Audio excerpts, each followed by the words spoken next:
പിതാവിൻ്റെ അതിപരിശുദ്ധമായ നാമത്തിൽ നന്ദി പറയുന്നു.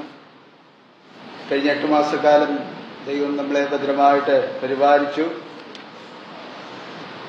രോഗങ്ങളും പ്രയാസങ്ങളും പ്രതിസന്ധികളൊക്കെ ധാരാളമായിട്ട് നമുക്കുണ്ടായിരുന്നു. എന്നാൽ സ്വർഗത്തിലെ ദൈവം നമ്മോട് കരുണ കാണിക്കുകയും നമ്മുടെ പ്രാർത്ഥനകൾക്ക് മറുപടി നൽകുകയും നമ്മെ സന്തോഷകരമായ നിലയിൽ മുന്നോട്ട് നയിക്കുവാൻ തക്കവണ്ണം കഴിഞ്ഞ ദിവസങ്ങളൊക്കെ ദൈവം നമ്മോട് കാണിച്ച ആ കരുണയ്ക്കായിട്ട് ദൈവത്തെ സ്തുതിക്കുന്നു. അല്പസമയത്തെ ചിന്തയ്ക്കായിട്ട് എഫേസ്യർക്ക് എഴുതിയ ലേഖനം 5-ാം അധ്യായം അതിൻ്റെ 1-ാമത്തെ വാക്യം വായിക്കുകയാണ്.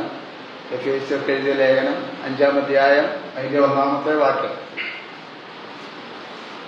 നാം എങ്ങനെയാണ് വായിക്കുന്നത്? ആകയാൽ പ്രിയമക്കൾ എന്ന പോലെ ദൈവത്തെ അനുകരിക്കുകയും. ഇത് വളരെ പരിചയമുള്ളതായ വേദഭാഗമാണ്. അപ്പോസ്തലനായ പൗലോസ് എഫെസോസിലുള്ളതായ ദൈവജനത്തോട് പ്രത്യേകമായിട്ട് ഓർമ്മിപ്പിക്കുന്ന അനുഗ്രഹമായൊരു വാക്യമാണ് നമ്മൾ വായിച്ചത്. ആകയാൽ പ്രിയമക്കൾ എന്ന പോലെ ദൈവത്തെ അനുകരിക്കും.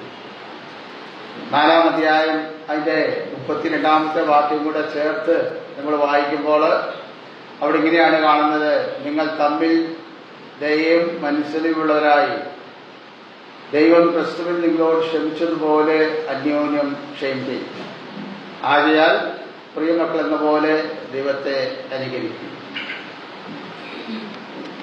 സ്വർഗത്തിലെ ദൈവത്തിന്റെ മാറ്റമില്ലാത്ത സ്നേഹമാണ് ഇന്ന് പലക്കാലം ദൈവത്തിൽ കടന്നു വരുവാനായിട്ട് നമുക്ക് പ്രേരകമായി തീർന്നത്.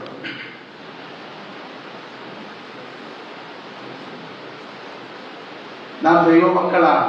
നമ്മൾ വായിച്ചു, നമ്മൾ പ്രിയമക്കളാണ് എന്ന് വായിക്കുവാനിടയായിട്ടോ.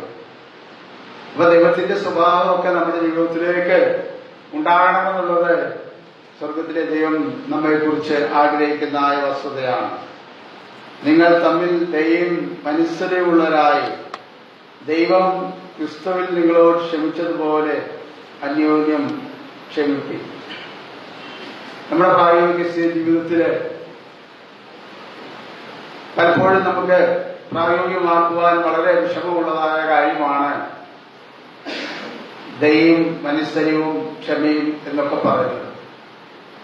എന്നാൽ സ്വർഗത്തിലെ ദൈവത്തിന് അസാധ്യമായിട്ടൊന്നുമില്ല. ദൈവം നമ്മെ സ്നേഹിച്ചു, നമ്മോട് ദയ കാണിച്ചു, നമ്മോട് മനസ്സരവ് കാണിച്ചു, നമ്മോട് ക്ഷമിച്ചു. അതുകൊണ്ടാണ് നമുക്ക് ദൈവമക്കളായി തീരുവാനായിട്ട് ഇടയായി തീർന്നത്. ദൈവം നമ്മോട് ദയ കാണിച്ചില്ലായിരുന്നെങ്കിൽ ഒരിക്കലും ഈ ദൈവത്തെ നമുക്ക് കണ്ടെത്തുവാനായിട്ട് കഴിയുകയില്ല. ദൈവത്തിൽ നമ്മോട് മനസ്സരവ് ഉണ്ടായിരുന്നില്ല എങ്കിൽ നമുക്ക് ദൈവത്തിന്റെ അടുക്കിലേക്ക് കടന്നു വരുവാൻ കഴിയില്ല. ദൈവം നമ്മുടെ കുറവുകളും പരിമിതികളൊക്കെ നമ്മളോട് ക്ഷമിച്ചില്ലായിരുന്നെങ്കിൽ ദൈവമക്കളായി തീരുവാനുള്ളതായ യാതൊരു യോഗ്യതയും നമ്മുടെ ജീവിതത്തിൽ ഉണ്ടാകുമായിരുന്നില്ല. എന്നാൽ ദൈവത്തിന്റെ ആ ദയയും മനസ്സരവും ക്ഷമയും ഇതുപോലെ കാലം ദൈവമക്കൾ എന്നുള്ള പറഞ്ഞിൽ ഈ പിതാവായ ദൈവത്തെ ആരാധിക്കുവാനും അവന്റെ മുമ്പാകെ നമ്മെ തന്നെ സമർപ്പിക്കുവാനൊക്കെ നമ്മളെ യോഗ്യരാക്കി നമ്മെ ദൈവസന്നിധാനത്തിലേക്ക് കൊണ്ടുവന്നു. ഇവിടെ നമ്മൾ വായിച്ചത് നാം പ്രിയമക്കളാണ്. അതുകൊണ്ട് നമ്മൾ എന്ത് ചെയ്യണം? ദൈവത്തെ അനുകരിക്കണം എന്ന് പറഞ്ഞാൽ ദൈവത്തെ പിന്തുടരണം, ദൈവത്തെ അനുസരിക്കണം എന്നൊക്കെ നമുക്ക് അതിന്റെ അർത്ഥങ്ങൾ കാണുവാനായിട്ട് കഴിയും. ദൈവത്തിന്റെ സ്വഭാവവിശേഷങ്ങളൊക്കെ നമ്മുടെ ജീവിതത്തിൽ ഉണ്ടാകണം. അതുകൊണ്ട് തമ്മിൽ ദയ കാണിക്കുവാനും ക്ഷമിക്കുവാനും മനസ്സറിയുവാനും ഒക്കെ ഉള്ളതായ മനോഭാവം നമ്മുടെ ജീവിതത്തിൽ ഉണ്ടാകണം. അപ്പൊ ദൈവത്തിന്റെ ദിവ്യമായ സ്വഭാവങ്ങളൊക്കെ നമ്മൾ എന്ത് ചെയ്യും? അനുസരിക്കുവാനായിട്ട് നാം ബാധ്യസ്ഥരാണ് എന്ന് നമുക്ക് കാണുവാനായിട്ട് ഇടയായി തീരും. യോഹന്നാന്റെ സുവിശേഷം 1-ാം അധ്യായം 12-ാം വാക്യത്തിൽ നമ്മൾ വായിക്കുന്നു: അവനെ കൈക്കൊണ്ടവന്റെ നാമത്തിൽ വിശ്വസിക്കുന്ന ഏവർക്കും ദൈവമക്കളാവാൻ അവന് അധികാരം കൊടുത്തു. നമ്മൾ ദൈവമക്കളാണ്. നമ്മൾ ഈ ദൈവത്തെ അറിയുന്നതിന് മുമ്പ് നമ്മൾ ജാതികളായിരുന്നു. ദൈവവുമായിട്ട് യാതൊരു ബന്ധവും നമുക്കുണ്ടായിരുന്നില്ല. ഈ ലോകത്തിന്റെ മക്കളായിരുന്നു. എന്നാൽ ദൈവം നമ്മെ ദൈവമക്കളാക്കി തീർത്തു. ദൈവത്തിൽ വിശ്വസിക്കുവാനുള്ളതായ ആ വലിയ കൃപ ദൈവം നമുക്ക് തന്നു. ദൈവം നമ്മോട് കരുണ കാണിച്ചു. അതുകൊണ്ട് ദൈവത്തെ അറിയുവാനും ദൈവത്തിൽ വിശ്വസിക്കുവാനും ദൈവമക്കളായി തീരുവാനും നമ്മുടെ ജീവിതത്തിൽ ഇടയായി തീർന്നു. നമ്മളറിയാം, മാതാപിതാക്കന്മാർക്ക് മക്കളുണ്ട്. എല്ലാ മക്കളെയും ഒരേപോലെ മാതാപിതാക്കന്മാര് പ്രിയപ്പെടുന്നില്ല, സ്നേഹിക്കുന്നില്ല. അതിലൊക്കെ വ്യത്യാസങ്ങൾ നമുക്ക് കാണുവാനായിട്ട് കഴിയും. ചില ആ വ്യക്തികളോട് അല്പം കൂടെ സ്നേഹം കൂടുതലുണ്ടാവും. അപ്പന് മാതാപിതാക്കന്മാർക്ക് പ്രിയരായ അല്ലെങ്കിൽ ഏറ്റവും അടുത്ത് സ്നേഹിക്കുന്ന അവര് പറയുന്ന കാര്യങ്ങളൊക്കെ അതുപോലെ അനുസരിക്കുന്ന മക്കളെ നമ്മൾ കുറച്ചും കൂടെ വാത്സല്യത്തോടൊക്കെ അവരെ വിളിക്കുകയും അവരെ സ്നേഹിക്കുകയും ഒക്കെ ചെയ്യുന്നത് നമുക്ക് കാണുവാനായിട്ട് കഴിയും. ഇവിടെ നാം ഓരോരുത്തരും ദൈവത്തിന്റെ പ്രിയ മക്കളാണ്, നാം ദൈവമക്കളാണ്, പ്രിയമക്കളാണ് എന്നുള്ള തീരുമാനത്തിൽ നമുക്ക് കാണുവാനായിട്ട് കഴിയും. യോഹന്നാന്റെ 1-ാം ലേഖനത്തിലേക്ക് കടന്നു വരുമ്പോൾ 3-ാം അധ്യായം 1-ാം വാക്യത്തിൽ കാണുകയും നാം ദൈവമക്കളെന്ന് വിളിക്കപ്പെടുവാൻ പിതാവ് നമുക്ക് എത്ര വലിയ സ്നേഹം നൽകിയിരിക്കുന്നു. പ്രിയമുള്ളവരെ, നാം പ്രിയ മക്കളായിട്ട് ദൈവത്തെ അനുകരിക്കണമെന്ന് നമ്മളോട് പറയുമ്പോൾ നമ്മുടെ മേൽ ദൈവം കാണിക്കുന്ന വലിയ ആ സ്നേഹമാണ്. അത് നമുക്ക് അളന്ന് തിട്ടപ്പെടുത്തുവാനായിട്ട് കഴിയുകയില്ല. നമ്മുടെ പരിമിതികളും കുറവുകളൊക്കെ ദൈവം മറന്ന് നമ്മെ സ്നേഹിക്കുകയാണ്. ഏറ്റവും പ്രിയ മക്കളായിട്ട്, വാത്സല്യ മക്കളായിട്ട് ദൈവം നമ്മുടെ പ്രാർത്ഥന കേൾക്കുന്നു, നമ്മുടെ യാചനകൾക്ക് മറുപടി നൽകുന്നു, നമ്മുടെ ആവശ്യങ്ങൾ നാം ദൈവത്തിൽ അറിയിക്കുമ്പോൾ അതൊക്കെ ദൈവം നമുക്ക് നിവർത്തിച്ചു തരുന്നു. അപ്പോൾ നമ്മുടെ പ്രാർത്ഥന അത് വളരെ ശ്രദ്ധയോടുകൂടെ ദൈവം എന്ത് ചെയ്യുന്നു? ദൈവം കേൾക്കുന്നു, നമ്മുടെ പ്രാർത്ഥനയ്ക്ക് ദൈവം മറുപടി നൽകുന്നു, ആരോഗ്യം ബലത്തോടെ നമ്മളെ നടത്തുന്നു. ദേവാലയത്തിലേക്ക് കടന്നു വരുവാൻ ദൈവമുള്ള എല്ലാ മുഖാന്തരങ്ങളും ദൈവം നമുക്ക് ഒരുക്കി തരുന്നു. നമ്മുടെ വായിൽ പുതിയ പാട്ട് തരുന്നു. ദൈവത്തെ ആരാധിക്കുവാൻ, ദൈവത്തെ ബോധപ്പെടുത്തുവാൻ ദൈവം തരുന്ന നന്മയെല്ലാം ഒന്നും നമ്മുടെ ജീവിതത്തിലില്ല. അപ്പോൾ ദൈവത്തിന്റെ നന്മ അനുഭവിക്കാത്ത ഒരു വ്യക്തിയും ദൈവസന്നിധാനത്തിലില്ല, അല്ലെങ്കിൽ ദൈവമക്കളല്ല എന്ന് നമുക്ക് കാണുവാനായിട്ട് ഇടയായിട്ട്. കർത്താവ് നമ്മെ സഹായിക്കട്ടെ. ഈ തലമുറ എന്ന് പറയുന്നത് വളരെ ബുദ്ധിമുട്ടും പ്രയാസം നിറഞ്ഞതായ ഒരു തലമുറയാണ്. ഫിലിപ്പിലെ 2-ാം അധ്യായം 14-ാം വാക്യം നമ്മൾ വായിക്കുന്നു, വക്രതയും കോട്ടമുള്ളതായ തലമുറയുടെ നടുവില് നിങ്ങൾ പരമാർത്ഥികളും നിങ്ങൾ അനന്യരും പരമാർത്ഥികളും ദൈവത്തിന്റെ നിഷ്കളങ്ക മക്കളുമാവേണ്ടതിന് എല്ലാ ദുർവൽപ്പും പാദവും കൂടാതെ ചെയ്യണം. ദൈവം നമ്മളെ കുറിച്ചാക്കി നമ്മൾ നിഷ്കളങ്ക മക്കളായിട്ട് ഈ ലോകത്തിൽ ജീവിക്കണം. ഓന്ന് പറഞ്ഞാൽ ഓന്നുമില്ല എന്ന് പറഞ്ഞാൽ ഇല്ല എന്നും നമ്മുടെ ജീവിതത്തിൽ ഉണ്ടാവണം. നമ്മുടെ ദൈവം നമ്മോട് കരുണ കാണിക്കുന്ന ദൈവമാണ്. അതുകൊണ്ട് ദൈവത്തിന്റെ ആ ദയയും ദീർഘക്ഷമയും മത്സരവും ഒക്കെ നമ്മുടെ ജീവിതത്തിൽ ഉണ്ടാകണം. അത് നമ്മൾ പിന്തുടരണം. തുടർമാനമായി നമ്മുടെ ജീവിതത്തിൽ അത് ഉണ്ടാകണമെന്ന് നമുക്ക് ദൈവവചനത്തിലൂടെ നമുക്ക് മനസ്സിലാക്കുവാനായിട്ട് ഇടയായിത്തീരും. നാം ദൈവത്തെ അനുഗ്രഹിക്കണം. ദൈവത്തിന്റെ വിശേഷണങ്ങള് നമ്മുടെ ജീവിതത്തിൽ ഉണ്ടാകണം. അത് ദൈവം നമ്മെ കുറിച്ച് ആഗ്രഹിക്കുന്നു. അതുകൊണ്ടാണ് ദൈവം നമുക്ക് അനുകൂലമായ എല്ലാ കാര്യങ്ങളും നിവർത്തിച്ച് ഈ ലോകത്തിൽ നമ്മെ ആക്കി വെച്ചിരിക്കുന്നതെന്ന് നമ്മൾ മനസ്സിലാക്കുവാനായിട്ട് കഴിയും. പ്രിയമുള്ളവരെ, നമ്മളൊക്കെ അനുകരിക്കുന്നവരാണ്. ലോകത്തിലുള്ളതിനെയും ലോകത്തെയൊക്കെ നമ്മൾ അനുകരിക്കാറുണ്ട്. നമ്മുടെ സംസാര രീതികൾ, നമ്മുടെ വസ്ത്രധാരണം, നമ്മുടെ ഭക്ഷണ ക്രമീകരണങ്ങൾ ഒക്കെ അനുകരണത്തിന്റെ ഭാഗമാണ്. ആദ്യകാലത്ത് നമ്മൾ ചെയ്തു പോകുന്ന പോലൊന്നും അല്ല ഇപ്പൊ ചെയ്യുന്നത്. ഇപ്പൊ എല്ലാം പരിഷ്കരിച്ച പുതിയൊരു യുഗത്തിലാണ് നമ്മൾ ജീവിക്കുന്നത്. നമ്മുടെ സംസാര രീതികള്, വസ്ത്രധാരണം, നമ്മുടെ ഭക്ഷണ രീതികള്, നമ്മുടെ ഏർപ്പാടുകള് എല്ലാം കുഞ്ഞുങ്ങൾ തൊട്ട് പ്രായമുള്ളവർ വരെ എന്ത് ചെയ്യുന്നു? അനുകരണത്തിന് വിധേയരാണ് എന്ന് കാണുവാനായിട്ട് കഴിയും. അപ്പൊ ദൈവം നമ്മോട് പറയുന്ന കാര്യം, ദൈവത്തെ നമ്മൾ അനുകരിക്കണം. ദൈവത്തെ നമ്മൾ അനുകരിക്കുമ്പോഴാണ് മറ്റുള്ളവർക്ക് ദൈവസ്നേഹം നമ്മളിലൂടെ മനസ്സിലാക്കുവാൻ കഴിയുന്നത്. അവരും ദൈവത്തെങ്കിലേക്ക് കടന്നു വരുവാനായിട്ട് ഇടയായിത്തീരുന്നത്. നമ്മെ ദൈവത്തിന്റെ പ്രതിപുരുഷന്മാരായി ലോകം കാണുവാനായിട്ട് ഇടയായിത്തീരണം. പ്രിയമുള്ളവരധികം വിശദീകരണത്തിലേക്ക് കടന്നു പോകുന്നില്ല. രണ്ടാമത് നമുക്ക് തെസ്സലോനിക്കർക്ക് എഴുതിയ 1-ാം ലേഖനം 1-ാം അധ്യായം 6-ാം വാക്യം നമുക്ക് വായിക്കാം. തെസ്സലോനിക്കർക്ക് എഴുതിയ 1-ാം ലേഖനം 1-ാം അധ്യായം 6-ാമത്തെ വാക്യം. അവിടെ എങ്ങനെയാണ് നാം വായിക്കുന്നത്? ബഹുകഷ്ടം സഹിക്കേണ്ടി വന്നിട്ടും നിങ്ങൾ പരിശുദ്ധാത്മാവിന്റെ സന്തോഷത്തോടെ വചനം കൈക്കൊണ്ടു ഞങ്ങൾക്കും കർത്താവിനും അനുകാരികളായി തീർന്നു. പൗലോസ് ദൈവത്തെ അനുകരിക്കണമെന്ന് പറഞ്ഞു. രണ്ടാമത് നമുക്കിവിടെ കാണുന്നത് കർത്താവിനെ അനുകരിക്കണം. ദൈവം ലോകത്തെ സ്നേഹിച്ചു. തന്റെ ഏകജാതനായ പുത്രനെ വിശ്വസിക്കുന്ന ഏവനും നശിച്ചു പോകാതെ ദൈവം അവനെ നൽകുവാൻ തക്കോണം ലോകത്തെ സ്നേഹിച്ചു. ലോകത്തിലുള്ളതായ സകല മനുഷ്യരെയും ദൈവം സ്നേഹിച്ചു. എന്നാൽ ആ സ്നേഹം വാസ്തവമായ നിലയിൽ പ്രവൃത്തിപഥത്തിലേക്ക് കൊണ്ടുവന്നത് കർത്താവായ യേശുക്രിസ്തുവാണ്. അപ്പം നമ്മളെ ദൈവമക്കളാക്കി തീർക്കണമെങ്കിൽ ഒരു വാക്കുകൊണ്ടൊക്കെ ദൈവത്തിന് വേണമെങ്കിൽ ദൈവമക്കളാക്കി തീർക്കുവാനായിട്ട് കഴിയും. എന്നാൽ ദൈവം തന്റെ പുത്രൻ മുഖാന്തരമാണ് നമ്മളെ ദൈവത്തിന്റെ അടുക്കിലേക്ക് കൊണ്ടുവന്നത്. ബഹു കഷ്ടം സഹിക്കേണ്ടി വന്നു. ഇവിടെ തെസ്സലോനിക്കയിലുള്ളതായ വിശ്വാസികളോടുള്ള ബന്ധത്തിലാണ് പൗലോസ് അത് പറയുന്നതെങ്കിലും എന്ത് ചെയ്യും? നമ്മുടെ കർത്താവായ യേശുക്രിസ്തു ബഹു കഷ്ടം സഹിച്ചതിന്റെ അനന്തരഫലമാണ് നാം ഓരോരുത്തരും. നാം ദൈവത്തിന്റെ മക്കളായിട്ട് ഇവിടെ ഇരിക്കുമ്പോൾ വെറുതെ ഇങ്ങോട്ട് വന്ന് ഇരുന്നൊന്നുമല്ല. ദൈവം അതിന് വലിയ വില കൊടുക്കുവാനായിട്ട് ഇടയായി തീർന്നു. ലോകത്തിലെ സകല മനുഷ്യവർഗത്തിന്റെയും പാപം തന്റെ പുത്രന്റെ മേൽ ചുമത്തുവാൻ പിതാവായ ദൈവത്തിന് പ്രസാദമായി ദൈവം നമ്മെ സ്നേഹിച്ചു. അതിന്റെ അനന്തരഫലമാണ് പുത്രനിലൂടെയുള്ളതായ വീണ്ടെടുപ്പ് എന്ന് നമുക്ക് കാണുവാനായിട്ട് കഴിയും. അതുകൊണ്ട് നാം പുത്രനെ അനുകരിക്കണമെന്ന് പൗലോസ് നമ്മളോട് ആവശ്യപ്പെടുകയാണ്. പ്രിയമുള്ളവരെ, നമുക്ക് ദൈവത്തിന്റെ വചനം നമ്മൾ വായിക്കുന്നവരാണ്, പ്രസംഗിക്കുന്നവരാണ്. അതൊക്കെ നമ്മൾ നന്നായിട്ട് മനസ്സിലാക്കുകയും കൈകാര്യം ചെയ്യുന്നവരാണ്. എന്നാൽ കർത്താവിന്റെ സ്വഭാവങ്ങൾ പലപ്പോഴും നമുക്ക് അനുസരിക്കുവാനും അനുഗമിക്കുവാനും അതിനെ പിന്തുടരുവാനും ഒന്നും നമുക്ക് സാധിക്കില്ല. ദൈവം നമ്മളോട് കാണിച്ചതായ ആ മനസ്സലിവ് അത് കർത്താവായ യേശുക്രിസ്തുവിലൂടെയാണ് നമുക്ക് വിളംബരം ചെയ്തത്. നമുക്കത് പ്രത്യക്ഷമായി നമ്മളിലേക്ക് പകരുവാനായിട്ട് ഇടയായിത്തീർന്നത്. ദൈവം സ്നേഹവാനാണ്. തന്റെ പുത്രന്റെ മേൽ ആ സ്നേഹം ചൊരിഞ്ഞപ്പോൾ അത് സകലവിധമാകുന്ന മനുഷ്യവർഗത്തിന്റെ പാവവും തന്റെ ശരീരത്തിൽ ഏറ്റെടുക്കുവാനായിട്ട് പുത്രൻ തയ്യാറായി. അക്കാലത്ത് നമുക്ക് വേണ്ടി പരമയാഗമായി തീർന്നത് കൊണ്ടാണ് നാം ഇന്ന് ദൈവമക്കൾ എന്നുള്ള നിലയിൽ ദൈവസന്നിധിക്കുന്നത്. അപ്പൊ നാം ദൈവമക്കളാണ്, പ്രിയമക്കളാണ്, നിഷ്കളങ്ക മക്കളാണ്. അപ്പൊ നിഷ്കളങ്ക മാർഗത്തിൽ നാം സഞ്ചരിക്കുമ്പോൾ ദൈവം നമ്മെ കുറിച്ച് ആഗ്രഹിക്കുന്നു. ദൈവത്തിന്റെ ദിവ്യമായ സ്വഭാവങ്ങളൊക്കെ നമ്മളിൽ നിന്ന് പ്രകടമാകുവാനായിട്ട് ഇടയായി തീരണം. എങ്കിൽ മാത്രമേ ലോകം നമ്മെ തിരിച്ചറിയുകയുള്ളൂ, ലോകം നമ്മെ മനസ്സിലാക്കുകയുള്ളൂ.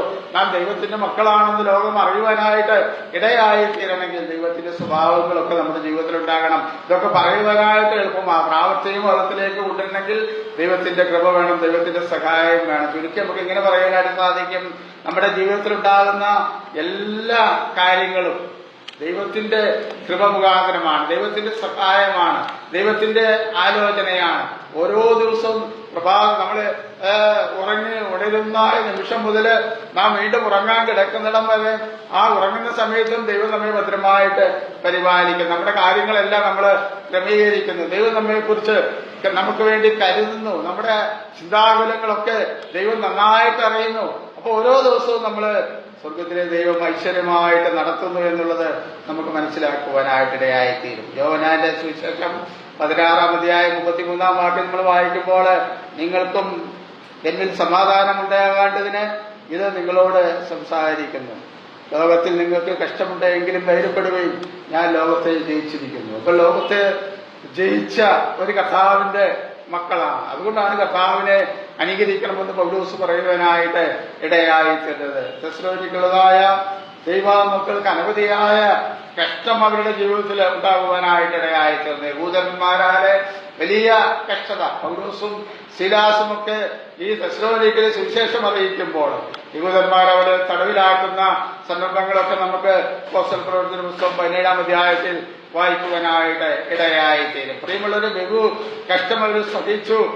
അവര് സുവിശേഷം അറിയിച്ചത് മുഖാന്തരമാണ് തെസ്സലോനിക്കയിലുള്ളതായ പ്രിയപ്പെട്ട ഒരു കർത്താവിനെ അറിയുവാനായിട്ട് ഇടയായിത്തീർന്നത് നമുക്ക് കാണുവാനായിട്ട് കഴിയും. പത്രോസിന്റെ ലേഖനം 1-ാം ലേഖനം 4-ാം അധ്യായം 13-ാം വാക്യം വായിക്കുമ്പോൾ അവിടെ എങ്ങനെയാണ് നമ്മൾ വായിക്കുന്നത്? ക്രിസ്തുവിന്റെ കഷ്ടങ്ങൾക്ക് പങ്കുള്ളവരാകും തോറും സന്തോഷിച്ചുകൊള്ളുകയും അങ്ങനെ നിങ്ങൾ അവന്റെ തേജസ്സിന്റെ പ്രത്യക്ഷതയില് ഉല്ലസിച്ച് ആനന്ദിപ്പാൻ ഇടവരും. നമുക്ക് വളരെയധികം പ്രത്യാശയോടെ നമ്മൾ ജീവിക്കുന്നവരാണ്. നമ്മുടെ പ്രത്യാശ എന്ന് പറയുന്നത് നമ്മുടെ കർത്താവായ യേശുക്രിസ്തുവിന്റെ പ്രത്യക്ഷതയാണ്. ഈ ലോകത്തിൽ നാം ആയിരിക്കുമ്പോൾ നമ്മുടെ ജീവിതത്തിലുണ്ടാകുന്ന എല്ലാ പ്രതിസന്ധികളിലും ദൈവത്തിന്റെ സ്നേഹവും കരുതലും നമുക്ക് കാണുവാനായിട്ട് കഴിയും. കർത്താവിൽ നാം പ്രത്യാശയുള്ളവരാണ്. കർത്താവ് വരും, നമ്മുടെ ഈ കാഴ്ചയുള്ള ശരീരത്തെ തന്റെ മഹത്വമുള്ള ശരീരത്തോട് അനുരൂപമായി രൂപാന്തരപ്പെടുത്തും എന്നുള്ളതാണ് നമ്മുടെ പ്രത്യാശ. അതുകൊണ്ട് ഈ ലോകത്തിലെ കഷ്ടങ്ങള് സാരമില്ല എന്ന് അപ്പോസ്തലൻ നമ്മളോട് ഓർമ്മിപ്പിക്കുകയാണ്. തെസ്സലോനിക്കയിലുള്ളതായ ദൈവജനം വലിയ കഷ്ടതകളിലൂടെയാണ് അവരെ നിലനിൽക്കുവാനായിട്ട് ഇടയായി തീർന്നത്. പിന്നീട് പൗലോസ് പറയുകയാണ്, പൊരുത്തക്കെഴുതിയ 1-ാം ലേഖനം 4-ാം അധ്യായം 16-ാം വാക്യം വായിക്കുമ്പോൾ അവിടെ ഇങ്ങനെയാണ് വായിക്കുന്നത്, ആകിയാൽ നിങ്ങൾ എന്റെ അനുകാരികളായി തീരണം. പൗലോസ് പറയാണ്, നിങ്ങൾ എന്റെ അനുകാരികളായി തീരണം, നിങ്ങൾ ദൈവത്തിന്റെ അനുകാരികളായി തീരണം. അപ്പോൾ തന്നെ നിങ്ങൾ പ്രിയമക്കൾ എന്നതുപോലെ കർത്താവിന്റെ അനുകാരികളായി തീരണം. പിന്നീട് പൗലോസ് പറയുകയാണ്, നിങ്ങൾ എന്റെ അനുകാരികളായി തീരണം. പൗലോസ് ഇങ്ങനെ പറയുവാനായിട്ടുള്ളതായ ആ കാരണം നമുക്കറിയാം. കർത്താവായ യേശു ക്രിസ്തു നമുക്ക് വേണ്ടി സൗജന്യമായി രക്ഷയൊരുക്കി കഷ്ടാനുഭവങ്ങളിലൂടെ അവൻ കടന്നുപോയി. എന്നാൽ പൗലോസ് കർത്താവായ യേശു ക്രിസ്തുവിനെ തന്റെ ജീവിതത്തില് തിരിച്ചറിയുവാൻ ഇടയായി തീർന്നത് മുഖാന്തരം ആ സുവിശേഷം ലോകമെമ്പാടും അറിയിക്കുന്നത് വളരെ വ്യഗ്രതയോടുകൂടി കർത്താവിന് വേണ്ടി സേവ ചെയ്തതായ ഒരു അപ്പോസ്തലനാണ് എന്ന് കാണുവാനായിട്ട് കഴിയും. നിങ്ങള് എന്റെ അനുകാരികളായി തീരണമെന്ന് പൗലോസ് പറയുന്നത് നമുക്ക് കാണുവാനായിട്ട് കഴിയും. അതുപോലെ തന്നെ കൊരിന്ത്യർക്കെഴുതിയ 1-ാം ലേഖനം 11-ാം അധ്യായം 1-ാം വാക്യം വായിക്കുമ്പോൾ ഞാൻ ക്രിസ്തുവിന്റെ അനുകാരിയായിരിക്കുന്നത് പോലെ നിങ്ങൾ എന്റെ അനുകാരികളാകുവിൻ. പല ഭാഗങ്ങളിൽ നമുക്ക് അത് കാണുവാനായിട്ട് ഇടയായിത്തീരും. പ്രിയമുള്ളവർ, നമുക്ക് വലിയ ഉത്തരവാദിത്തമുണ്ട്. നമ്മുടെ ദൈവത്തെ അനുകരിക്കുവാനുള്ളതായ ഉത്തരവാദിത്തം നമുക്കുണ്ട്. കർത്താവായ യേശു ക്രിസ്തുവിലൂടെ നമുക്ക് രക്ഷ തന്ന ആ ദൈവത്തിന് നന്ദി പറയുവാനും അവന്റെ ദിവ്യമായ സ്വഭാവങ്ങളും കൽപ്പനകളൊക്കെ അതുപോലെ അനുസരിക്കുവാനും നമുക്ക് വളരെയധികം ഉത്തരവാദിത്തമുണ്ട്. അതുപോലെ നമുക്ക് ഈ സുവിശേഷം അറിയിച്ചു തന്നതായ വ്യക്തി ജീവിതങ്ങളെ അനുകരിക്കുവാനായിട്ട് ഇടയായി തീരണം. പൗലോസ് വ്യക്തമായിട്ട് കർത്താവായ യേശു ക്രിസ്തുവിന്റെ സ്നേഹം എന്താണെന്ന് രുചിച്ചറിഞ്ഞു എന്ന് മാത്രമല്ല, കർത്താവിന്റെ ആ സ്നേഹം സുവിശേഷ ഘോഷണത്തിൽ പ്രതിസന്ധികളും പ്രതികൂലങ്ങളൊക്കെ ധാരാളമായിട്ട് കടന്നു വരുമ്പോൾ അതിന്റെ മുൻപാകെ പിന്മാറിപ്പോകാതെ പരാജയപ്പെട്ടു പോകാതെ കർത്താവായ യേശു ക്രിസ്തുവിന്റെ സ്നേഹം തന്നെ നിർബന്ധിക്കുകയാണ് സുവിശേഷ ഘോഷണത്തിലൂടെ ആയിരങ്ങളെ കർത്താവിന് വേണ്ടി നേടുവാൻ. യെരുശലേമിലും യഹൂദയിലും ശമര്യയിലും ദൈവത്തിന്റെ സഭ വളരുവാനായിട്ട് അവിടെ രൂപപ്പെടുവാനായിട്ട് ഇടയായ കാര്യങ്ങളൊക്കെ നമുക്ക് മനസ്സിലാക്കുവാനായിട്ട് കഴിയും.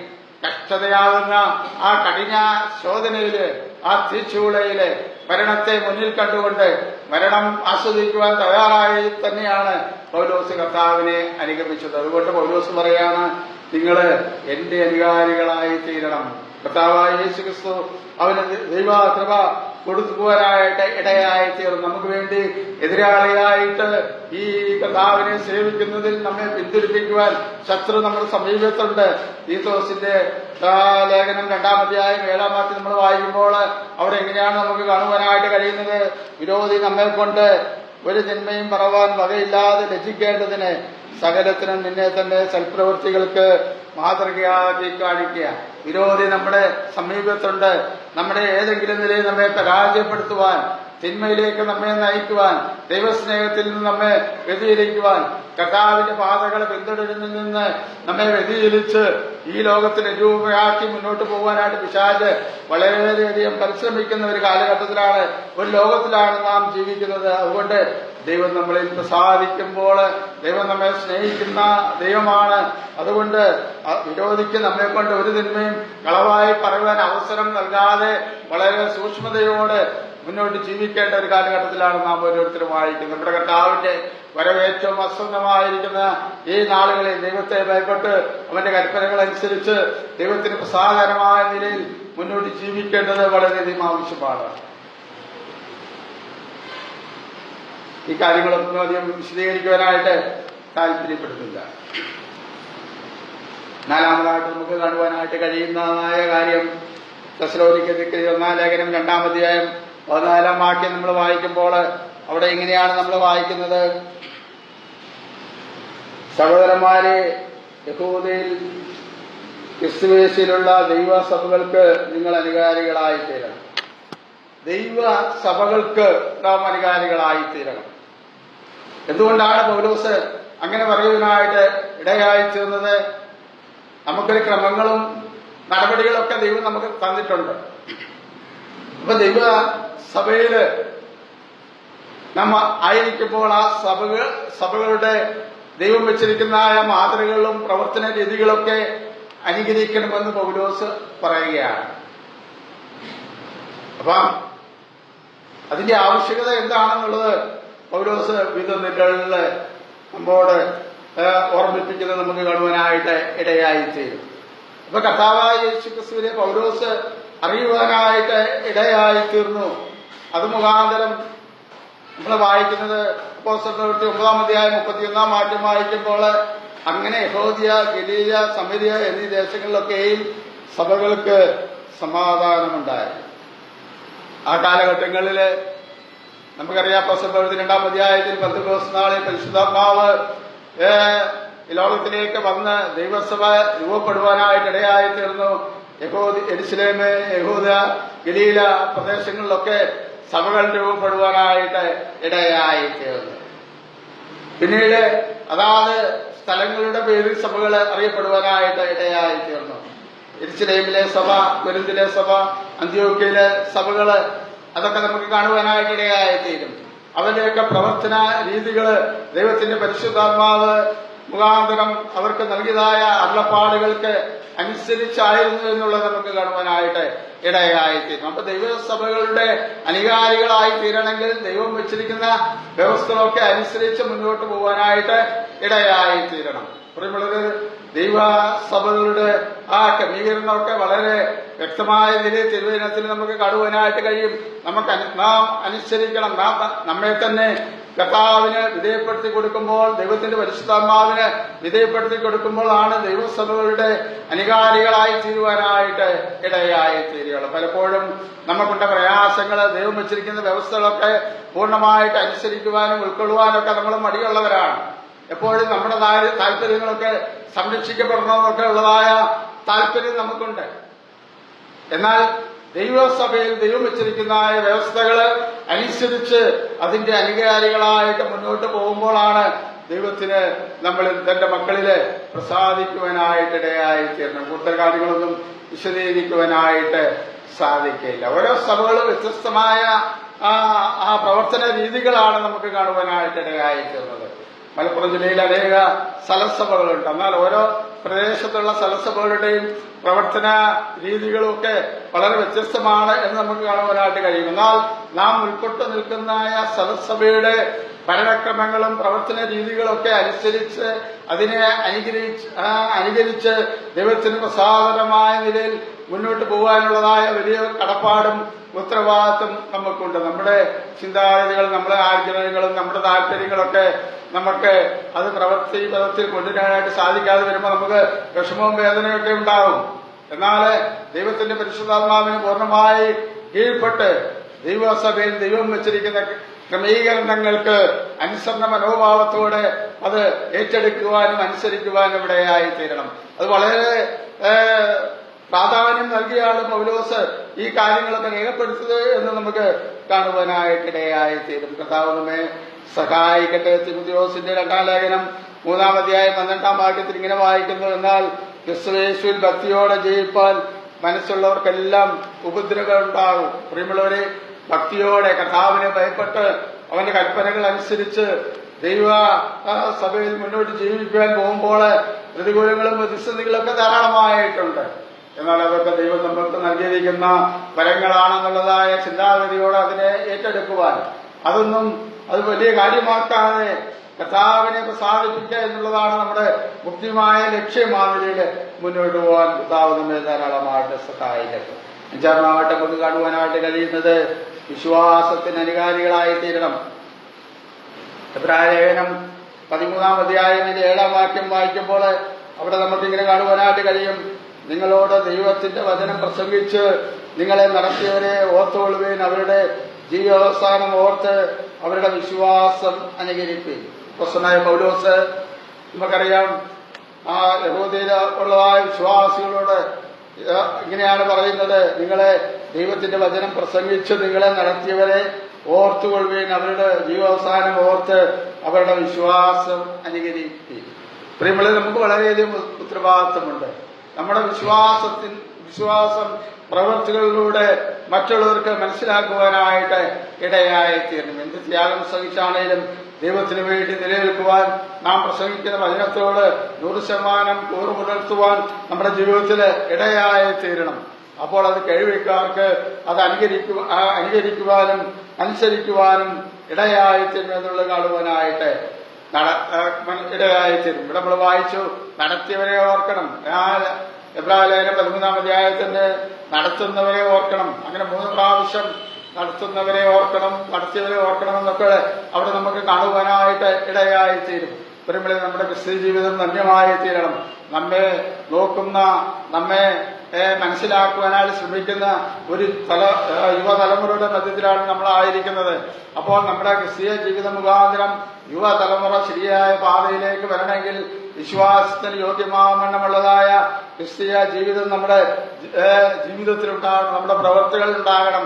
എങ്കിൽ മാത്രമേ യുവതലമുറയ്ക്ക് നമ്മെ മനസ്സിലാക്കുവാനും നമ്മെ അനുകരിക്കുവാനും ദൈവത്തിന് പ്രസാദമായ ഒരു ജീവിതം നയിക്കുവാനും ഇടയായി തീരുകയുള്ളൂ. ഈ കാലഘട്ടം എന്ന് പറയുന്നത് വക്രതയും കോട്ടമുള്ളതായ ഒരു തലമുറയാണ്. അതിന്റെ മധ്യത്തില് ദൈവത്തിനെ സാധിപ്പിച്ചുകൊണ്ട് ജീവിക്കുക എന്ന് പറഞ്ഞാൽ ദൈവത്തിന്റെ കൃപ ധാരാളമായിട്ട് നമുക്ക് അനുഭവിക്കാൻ ഇടയായി തീർന്നെങ്കിൽ മാത്രമേ ദൈവത്തെ പ്രസാദിപ്പിച്ചുകൊണ്ട് അല്ലെങ്കിൽ കർത്താവിനെ അതിന്റെ അനുകാരിയായി തീർന്നുകൊണ്ട് അല്ലെങ്കിൽ പൗലോസ് നടത്തിയതായ പൗലോസിനെ അനുകരിച്ചുകൊണ്ടുള്ളതായ ഒരു ജീവിതം, അതുപോലെ തന്നെ ദൈവസഭകൾക്ക് അനുസരണമായ ജീവിതം, അതുപോലെ തന്നെ നമുക്ക് ദൈവത്തിന്റെ വചനം പറഞ്ഞു തന്നവരെ ഉൾക്കൊണ്ടുകൊണ്ട് അവരെ അനുസരിച്ചുകൊണ്ട് അവർക്ക് അനുകാരികളായി തീരുവാനുള്ളതായ ഒരു ജീവിതമൊക്കെ നയിക്കണമെങ്കിൽ എന്ത് ചെയ്യണം?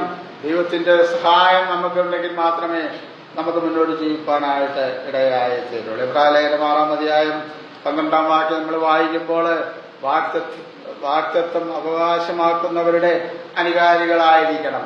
ദൈവം നമുക്ക് ഒരുപാട് വാഗ്ദത്തങ്ങൾ ദൈവം നമുക്ക് തന്നിട്ടുണ്ട്. അവരെ ആ വാഗ്ദത്തങ്ങളൊക്കെ അവകാശമാക്കുന്നവരുടെ അനുകാരികളായിരിക്കണം. നമുക്കറിയാം, വിശ്വാസ വീരന്മാര് കർത്താവിന് വേണ്ടി കഷ്ടതയിലും പ്രതിസന്ധികളിലും പ്രയാസങ്ങളിലും കർത്താവ് അവർക്ക് നൽകിയതായ വാഗ്ദത്തങ്ങളെ മുറുകെ പിടിച്ചുകൊണ്ട് വിശ്വാസത്തിന് വേണ്ടി പോരാടിയ, ജീവൻ പോലും വെച്ചുകൊടുക്കുവാൻ തയ്യാറായ വിശ്വാസ വീരന്മാര് നമ്മുടെ മുൻപാകെയുണ്ട്. അവരുടെ ദൈവം അവരോട് പറഞ്ഞതായിരിക്കുന്ന വാഗ്ദത്തങ്ങള് അത് ഏത് കാലഘട്ടത്തിൽ ആയിരുന്നാലും അത് വിശ്വാസത്തോടുകൂടെ ആ വാഗ്ദത്തങ്ങൾ പ്രാപിപ്പാൻ വേണ്ടി കാത്തിരുന്നതായ വിശ്വാസ വീരന്മാരെ നമുക്ക് കാണുവാനായിട്ട് കഴിയും. അബ്രഹാമിനെ ദൈവം വിളിച്ചു വേർതിരിച്ചതായ കാര്യം ഉൽപ്പത്തി പുസ്തകം 12-ാം അധ്യായത്തിൽ നമ്മൾക്ക് വായിക്കുന്നുണ്ട്.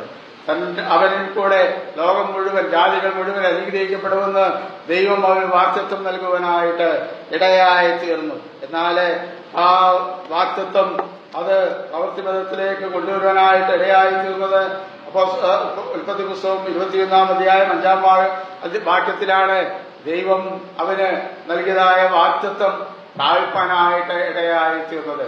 75 വയസ്സുള്ളതായ കാലഘട്ടത്തില് ദൈവം അവനോട് വാഗ്ദത്തങ്ങൾ ചെയ്തെങ്കിൽ അവന്റെ സത്യത്തിലൂടെ ലോകം അനുഗ്രഹിക്കപ്പെടുമെന്ന് ദൈവം അവനോട് അരുളി ചെയ്തെങ്കിൽ ആ 75 വയസ്സ് മുതല് അവന് സന്തതി ലഭിക്കുന്ന 100-ാമത്തെ വയസ്സ് വരെ 25 വർഷക്കാലം ഈ അബ്രഹാം ദൈവത്തിന്റെ വാഗ്ദത്തത്തിന് വേണ്ടി കാത്തിരുന്നു എന്നുള്ളത് നമുക്ക് കാണുവാനായിട്ടിടയായി തീരും. പ്രിയമുള്ളവരെ, നമ്മുടെ പ്രാർത്ഥനകള് നമുക്ക് നാളെ തന്നെ ദൈവം ഉത്തരം നൽകണം എന്നുള്ളതാണ്.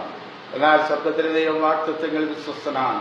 അവൻ മറന്നു പോകാത്തവനാണ്, വാക്കുമാറാത്തവനാണ് എന്നൊക്കെ നമുക്ക് ആ എബ്രായലേഖനം 6-ാം അധ്യായം ഈ വായിച്ച വാക്യത്തിന്റെ മുകളിൽ നമുക്ക് കാണുവാനായിട്ട് ഇടയായി തീരും. അതുകൊണ്ട് നാം വാഗ്ദത്തങ്ങളെ അനുകരിക്കുവാൻ, വാഗ്ദത്തം പ്രാപിച്ച വിശ്വാസവീരന്മാരുടെ ആ കാത്തിരിപ്പ് അത് നാം അംഗീകരിക്കുവാൻ, അനുസരിക്കുവാൻ ഇടയായി തീരും. ദൈവം വിശ്വസ്തനാണ് എന്ന് നമുക്ക് തിരുവചനത്തിൽ കാണുവാനായിട്ട് ഇടയായി തീരണം. 7-ാമതായിട്ട് നമുക്ക് ഇവിടെ കാണുവാനായിട്ട് കഴിയുന്നത് നന്മയ്ക്ക് അനുകാരികളായി തീരണം. യോഹന്നാന്റെ 3-ാം ലേഖനം 11-ാം വാക്യത്തിൽ ഇങ്ങനെയാണ് വായിക്കുന്നത്: പ്രിയനെ, നന്മയല്ലാതെ തിന്മ അനുകരിക്കരുത്. നന്മ ചെയ്യുന്നവൻ ദൈവത്തിൽ നിന്നുള്ളവനാകുന്നു. അപ്പൊ നന്മ ചെയ്യണം. ദൈവം നമ്മളോട് നന്മ കാണിച്ചതാണ്. നമ്മുടെ പാപങ്ങളൊക്കെ ഒരിക്കലും മടങ്ങി വരാതെ സമുദ്രത്തിന്റെ ആഴത്തിൽ ഇട്ടുകളയുവാനായിട്ട് ഇടയായി തീർന്നത്. ഇന്നും ദൈവം നമ്മോട് നന്മ കാണിച്ചുകൊണ്ട് ഇരിക്കുന്നു. അതുകൊണ്ട് നാം ദൈവത്തെ അനുകരിക്കുമ്പോൾ ദൈവത്തിന്റെ സ്വഭാവവിശേഷമാകുന്ന നന്മ ചെയ്യുക എന്നുള്ളതായ ഉത്തരവാദിത്തം അത് നമ്മുടെ ജീവിതത്തിൽ ദൈവം നമ്മെ കുറിച്ച് ആഗ്രഹിക്കുന്നതായ കാര്യമാണ്. പ്രിയമുള്ളവരെ, കർത്താവ് നമ്മെ സഹായിക്കട്ടെ. നാം ദൈവത്തിന്റെ അനുകാരികളായി തീരണമെന്ന് പൗലോസ് നമ്മെ ഓർപ്പിക്കുമ്പോൾ സ്വർഗത്തിലെ ദൈവം നമ്മോട് കാണിച്ച ആ വലിയ സ്നേഹം അത് നമ്മൾ ഓരോ ദിവസവും തിരിച്ചറിയുന്നവരാണ്, അനുഭവിക്കുന്നവരാണ്. കർത്താവ് നമ്മെ സ്നേഹിച്ചതായ ആ സ്നേഹം കർത്താവായ യേശുക്രിസ്തുവിലൂടെയാണ് നമുക്ക് നിവർത്തിച്ചു തരുവാനായിട്ടിടയായി തീർന്നത്. രക്ഷാനുഭവങ്ങളാൽ തികഞ്ഞനായ കർത്താവ് നമുക്ക് വേണ്ടി രക്ഷയൊരുക്കി. ദൈവം നമ്മെ വേർചൊല്ലി വിളിച്ചു. ലോകത്തെ സൃഷ്ടിക്കുന്നതിന് മുമ്പ് നമ്മെ ഓരോരുത്തരെയും ദൈവം കണ്ടിരുന്നു.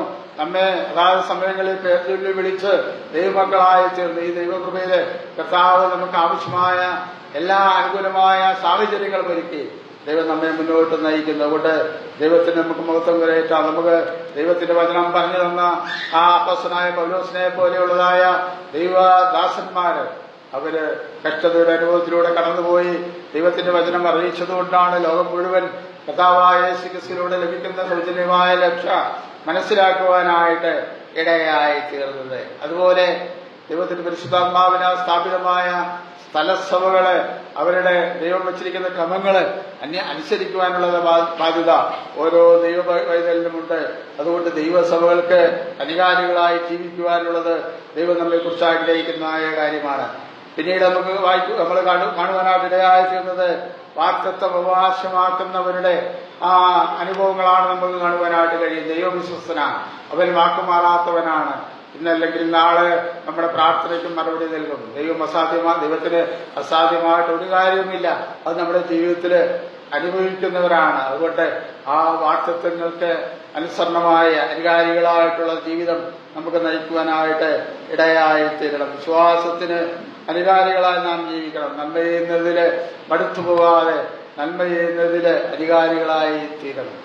പ്രിയമുള്ളവരെ, നമ്മൾ വായിച്ചതായ ആ വേദഭാഗത്ത് നമുക്ക് എങ്ങനെയാണ് കാണുവാനായിട്ട് ഇടയായി തീർന്നത്? ആഴിയാൽ പ്രിയമക്കൾ എന്ന പോലെ ദൈവത്തെ അനുകരിക്കും. നിങ്ങൾ ദയയും അനുസരിവും ഉള്ളവരായി ദൈവം ക്രിസ്തുവിൽ നിങ്ങളോട് ക്ഷമിച്ചതുപോലെ അന്യോന്യം ക്ഷമിക്കും. ദൈവസ്നേഹത്താൽ നിറയപ്പെട്ടവരായിട്ട് ദൈവത്തിന്റെ വചനം അനുസരിക്കുന്നവരായിട്ട് ദൈവത്തെ പ്രസാദിപ്പിക്കുന്നവരായിട്ട് ഒരു ദിവസങ്ങളിൽ ജീവിക്കാൻ ഈ ചെറിയ തെറ്റുകൾ നമ്മെ സഹായിക്കട്ടെ. ദൈവനാമം മഹത്വപ്പെടുമാറാകട്ടെ.